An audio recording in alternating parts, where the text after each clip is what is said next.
Olá pessoal, tudo bem com vocês? Hoje vamos falar sobre artigos científicos em periódicos, como ler, como selecionar e como encontrar os melhores trabalhos para você utilizar na sua pesquisa científica. Já sabe dessas dicas? Não? Então acompanhe esse vídeo até o final para aprender um pouco mais. Os artigos científicos, aqueles publicados em periódicos, eles representam o nível mais elevado da produção científica dos pesquisadores. E, se você está pretendendo seguir nessa carreira, saiba que esse é um exercício diário e que você precisa seguir um conjunto de procedimentos para conseguir publicações boas em revistas de alto impacto. E por falar nisso, no Brasil, nós utilizamos dois parâmetros, o Qualis e o fator de impacto. Você já sabe qual é a diferença entre esses dois itens? Bom, o Qualis é uma avaliação realizada pela CAPES e que, de tempos em tempos, publica uma atualização relativamente às notas dessas revistas, que varia de A, B ou C. Lembrando que os extratos A1, A2, A3, A4 são aqueles que têm uma pontuação superior e os extratos entre B1 e B5 têm uma pontuação intermediária e o C geralmente não vale nada. Então não vale a pena você concentrar esforços em escrever um artigo para enviar para uma revista C ou uma revista B5, sendo que você vai ter uma pontuação muito baixa. O outro critério de qualidade que também nós utilizamos é o fator de impacto, ou seja, o quanto que aquela revista é citada por outros pesquisadores. Então, quanto mais aquele trabalho publicado naquele periódico é citado por outros pesquisadores, esse índice, esse fator de impacto, ele vai sendo elevado. E se você consegue uma produção naquela revista que tem um fator de impacto elevado, melhor para o seu currículo. E quando falamos em artigos científicos, precisamos diferenciá-los de outras publicações. Então, por mais que aquela informação que é veiculada numa revista Veja, Exame, ou ainda num site do seu interesse, como o portal G1 ou Wikipédia, esses formatos de informação, eles são apenas jornalísticos, eles são apenas informativos, eles não são publicações científicas. Então fique muito atento a esses itens, porque eles não devem entrar no seu artigo ou paper. Eles podem até ter um valor pedagógico, um valor informacional, mas eles não têm valor científico. Até porque as revistas científicas, quando elas publicam um trabalho, não é assim do nada. Há todo um processo por detrás que você não sabe como funciona, mas eu vou te explicar. Então, geralmente, as revistas, elas utilizam um sistema chamado OJS, Open Journal System,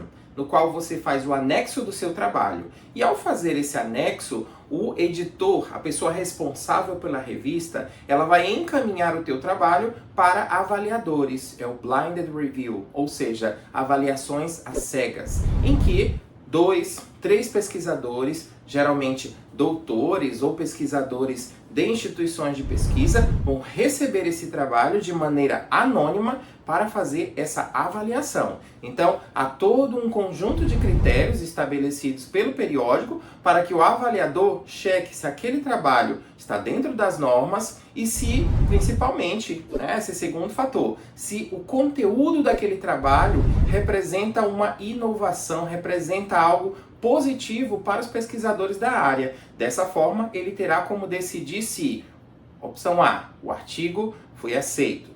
Opção B, o artigo foi aceito, mas precisa de correções.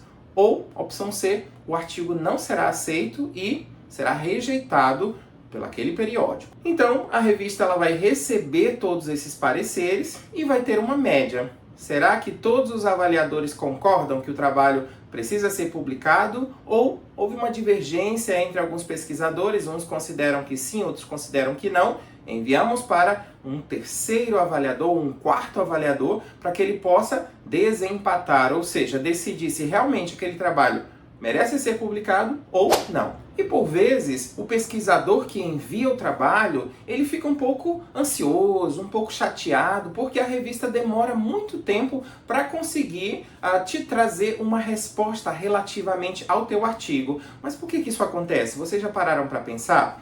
Bom, Esse processo de avaliação por esses professores, doutores, pesquisadores, ele é feito de maneira pro bono. O que é isso? Os pesquisadores eles não recebem nenhum real para fazer esse trabalho de revisão. Na verdade, é uma contribuição que o pesquisador dá à revista ou à universidade fazendo a análise daquele trabalho. E, para muitos professores, é um prazer ser contactado por uma revista de destaque, recebendo um convite para que ele avalie a qualidade de um trabalho. Isso significa que você, enquanto pesquisador que vai fazer a análise, é reconhecido pelos teus pares e eles confiam a você a tarefa, a missão de fazer a revisão daquele trabalho. E como é um trabalho gratuito, isso pode demorar algum tempo, ou seja, alguns meses, até que a revista consiga avaliar todos aqueles trabalhos que foram submetidos. E sabemos que revistas de alto impacto, elas têm também muita demanda, ou seja, elas recebem muitos trabalhos e precisam encaminhar para muitos avaliadores. E por vezes nós não temos assim um número tão alargado de avaliadores que estejam disponíveis para avaliar tantos trabalhos em tempo recorde. Então, por isso, as revistas demoram 6 meses, 1 ano, para dar um parecer aprovando aquele trabalho. Elas precisam se certificar de que aquele caderno, que sairá com 10, 12, 15 trabalhos, terão os 10, 12, 15 melhores trabalhos selecionados e avaliados por pares. Dessa forma, é realizada a organização de um caderno de uma revista científica. E muitos desses trabalhos enviados, eles nem chegam a ser avaliados pelos consultores. Por quê? Porque geralmente a revista tem toda uma organização de formatação. E caso você não siga essa formatação, esse trabalho nem seguirá adiante. Ou seja, o autor já receberá um e-mail dizendo que ele não se adequa às normas da revista. Quando a gente fala também em publicação científica, você precisa ficar muito atento às revistas predatórias. Revistas predatórias? Mas o que se trata isso? Bom, é o conjunto de revistas que aceitam trabalhos em troca de dinheiro. E elas muitas vezes não observam a qualidade daquele trabalho, ou seja, não tem um processo de avaliação rigoroso para selecionar qual o trabalho que deve entrar no caderno e o trabalho que deve ser rejeitado. Ou seja, aquela pessoa que pagou a taxa terá o artigo publicado. Essas revistas, elas podem às vezes até te salvar de situações, porém, elas também podem queimar um pouco o seu currículo e a sua imagem enquanto profissional. Vejamos o seguinte, os pesquisadores sérios, eles não publicam em revistas predatórias, eles não citam artigos de revistas predatórias. Então você, tendo esse comportamento, você de certa forma está queimando um pouco a sua imagem acadêmica. Então fique atento a essas revistas. E aí você pode se perguntar, mas onde encontrar essas revistas predatórias? Bom, os pesquisadores eles organizam sites, então se você entrar no Google e digitar lá revistas predatórias, você vai ver um conjunto de sites que tem listas com esses periódicos que não tem muita qualidade. Então fique atento a eles. E geralmente eles estão sempre assediando os pesquisadores, enviando e-mails, convites, dizendo que o trabalho foi selecionado, um trabalho que você já até publicou numa outra revista ou num evento científico, eles te convidam para que você faça uma nova publicação na revista deles, em troca de 600, 700, 900, 1.000, 2.000, 3.000 reais. Então, as revistas sérias, elas não fazem isso. Você que tem que enviar o trabalho para a revista para ser avaliado, e não a revista procurar no seu currículo trabalhos. Você está iniciando o seu processo de produção científica. Como é que a revista vai ter tempo de estar vasculhando o teu currículo atrás de trabalhos que já estão publicados? As revistas sérias não fazem isso, tá? Fique atento em relação às revistas predatórias. E hoje elas podem até ter um qualis bom, B1, A2, A3, A4, porém, numa próxima avaliação, tenho certeza que este A cairá para um C, ou seja, aquilo que você tem como algo que garante alguns pontos agora, na próxima avaliação, acabou, não vai ter ponto nenhum em relação a esse artigo publicado em uma revista predatória. Mas você pode também questionar, professor, apesar dessa revista ser predatória, ela tem um ISSN e ela está registrada lá no Qualis com um Qualis positivo. Porém, o Qualis ele não é um fator assim tão determinante em relação a esse critério para saber se a revista é boa ou não, né? Então nós temos uma avaliação que é feita de maneira muito espaçada, ou seja, geralmente de 4 em 4 anos é que temos uma nova avaliação. Porém, para que você realmente saiba se aquela revista ela tem uma qualidade, existem 2 periódicos eletrônicos que você deve atentar. O primeiro deles é o Web of Science.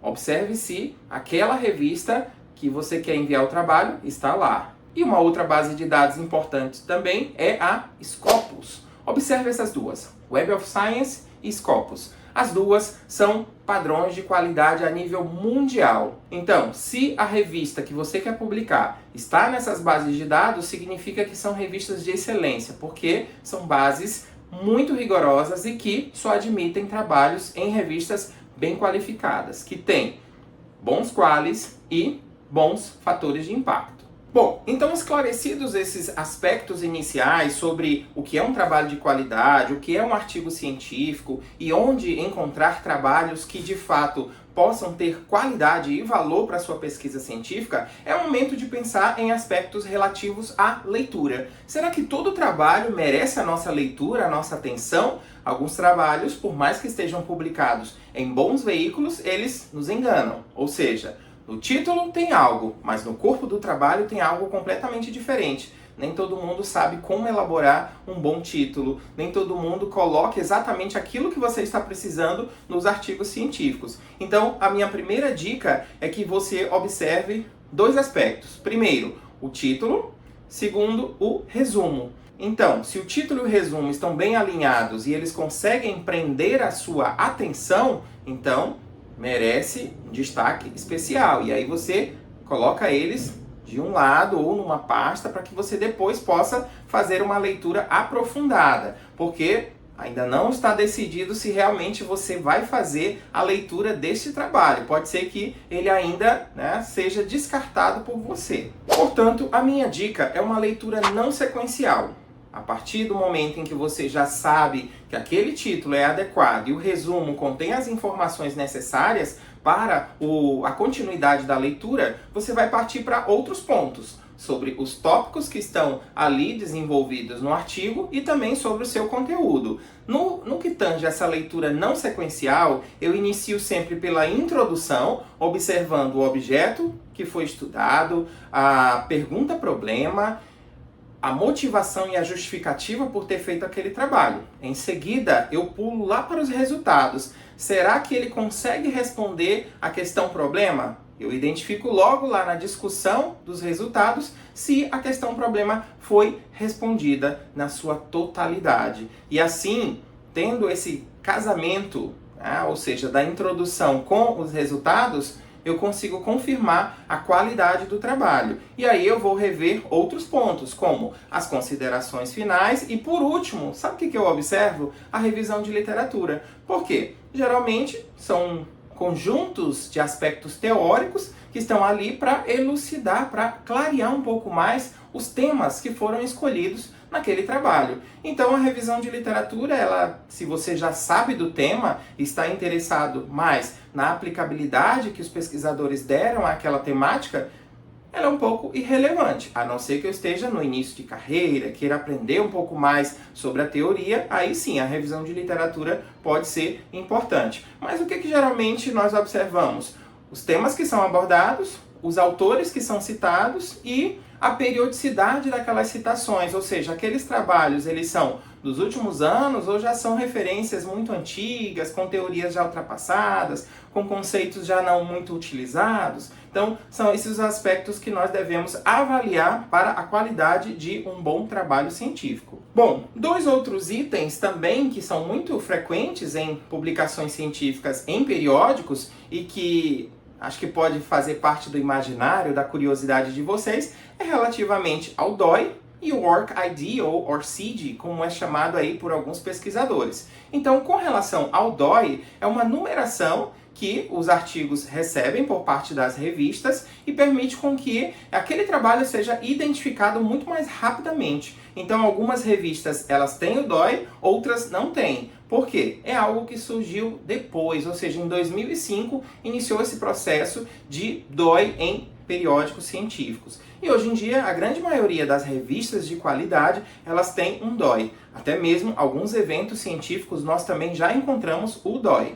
Já o ORCID, o ORCID, seria aí como uma espécie de aglutinador de publicações do pesquisador. Então todos nós podemos criar uma conta, um ORCID, e cada vez que publicamos em periódicos e que ele pede essa informação, aquele artigo vai sendo agregado como uma espécie de um currículo só de publicações, ou seja, eu consigo encontrar mais rapidamente o conjunto de trabalhos que foram publicados por um determinado autor ou pesquisador. Um ponto importante no processo de busca de artigos científicos em periódicos é de conhecer quem são os autores ou os pesquisadores mais renomados na nossa área. Então, descobrindo esses nomes, você vai direto na busca em bases de dados por esses autores, observando também se aquele trabalho foi ou não bem recebido pela comunidade científica. Mas de que maneira?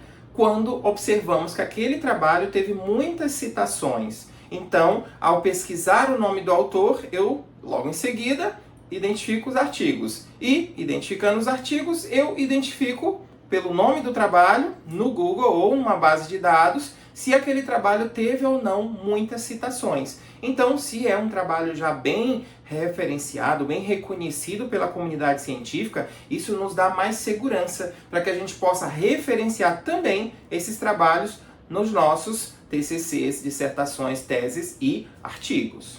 Mas você pode estar se perguntando como reconhecer esses pesquisadores que produzem muito em determinadas áreas. Olha, há vários meios. Você pode perguntar para um colega pesquisador, um seu professor ou orientador, ou ainda você pode dar uma avaliada nas referências dos artigos. Geralmente, aqueles autores muito citados, eles aparecem em vários trabalhos sobre um mesmo tema. Então ali você já vai tendo uma espécie de alerta. Opa, fulano está sempre em todos os trabalhos. Significa que talvez a produção dele possa ser muito significativa e que mereça a minha atenção para que eu vá lá, leia também e identifique esses pontos, né, de destaque na produção científica desse autor.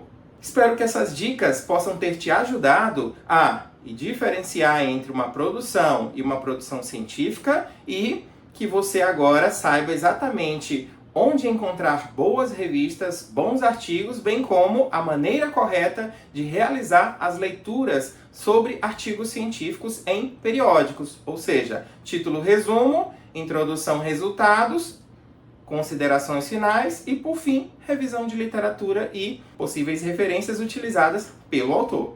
Então, até o próximo vídeo. Tchau, tchau. E antes de ir embora, não esqueça, deixe o like nesse vídeo, deixe seu comentário, ative as notificações e divulgue essa informação para seus colegas também pesquisadores. Tchau, tchau, pessoal. Até a próxima.